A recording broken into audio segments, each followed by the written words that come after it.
Perlu Anda ketahui, menurut WHO, demam berdarah merupakan satu dari 10 penyakit ancaman kesehatan dunia, terutama negara yang memiliki iklim tropis dan subtropis seperti negara Indonesia.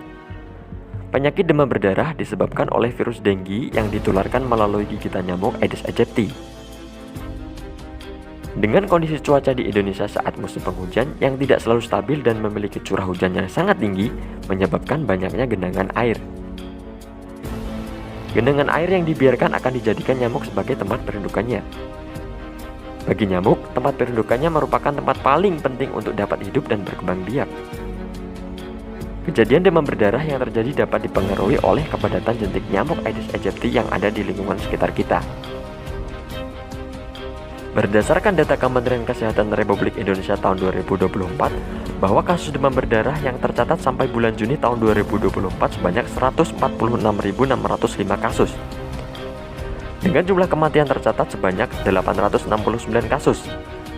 Angka ini cenderung meningkat dibandingkan dengan total kasus tahun 2023 sebanyak 114.720 kasus. Dengan jumlah kematian akibat demam berdarah yang tercatat sebanyak 894 kasus. Dalam 3 tahun terakhir, kasus demam berdarah ditemukan paling banyak pada kelompok usia 15 hingga 44 tahun.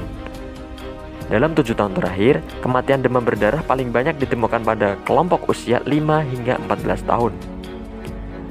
Jumlah kasus demam berdarah di Provinsi Jawa Tengah sampai bulan Juni tahun 2024 sebanyak 8.445 kasus. Jumlah ini cenderung meningkat dibandingkan tahun 2023 sebanyak 6.659 kasus. Berdasarkan kasus demam berdarah di Puskesmas Jepon tahun 2021 sebanyak 40 kasus. Tahun 2022 sebanyak 38 kasus. Tahun 2023 sebanyak 28 kasus. Dan tahun 2024 sebanyak 66 kasus. Sebagian besar kasus terjadi pada rentang usia 5 hingga 14 tahun.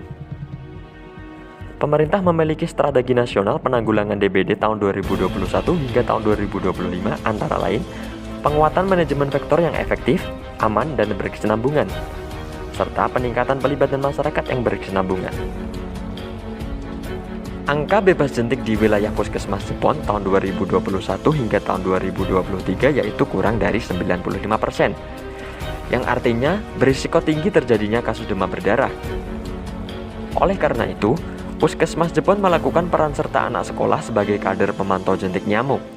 Kegiatan ini dapat digunakan untuk menanamkan perilaku hidup bersih dan sehat pada usia dini, yang akan digunakan juga sebagai dasar pemikiran dan perilaku mereka di masa yang akan datang.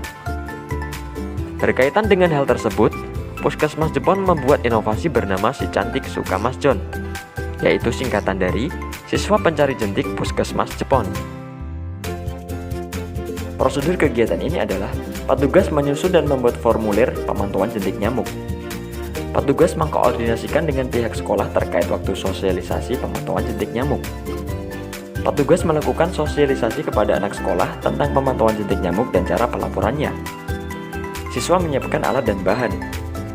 Siswa melakukan pemeriksaan jentik nyamuk di lingkungan sekolah dan lingkungan rumah sendiri 1 minggu sekali. Siswa melakukan kegiatan PSN 3M. Siswa melaporkan hasil pemeriksaan jentik nyamuk dan PSN melalui form pemantauan jentik nyamuk kepada guru penanggung jawab UKS. Guru membuat rekap hasil pemeriksaan. Guru melaporkan hasil rekap mingguan kepada petugas puskesmas melalui grup WA. Petugas melakukan monitoring dan evaluasi setelah mendapatkan laporan. Dengan adanya inovasi ini, yang dilakukan setiap 1 minggu sekali menjadikan cakupan pemeriksaan menjadi lebih luas. Diharapkan kegiatan ini dapat dilakukan secara berkala dan terus-menerus sehingga dapat mencegah atau mengurangi kasus demam berdarah. Ayo, cari dan basmi jentik nyamuk demam berdarah.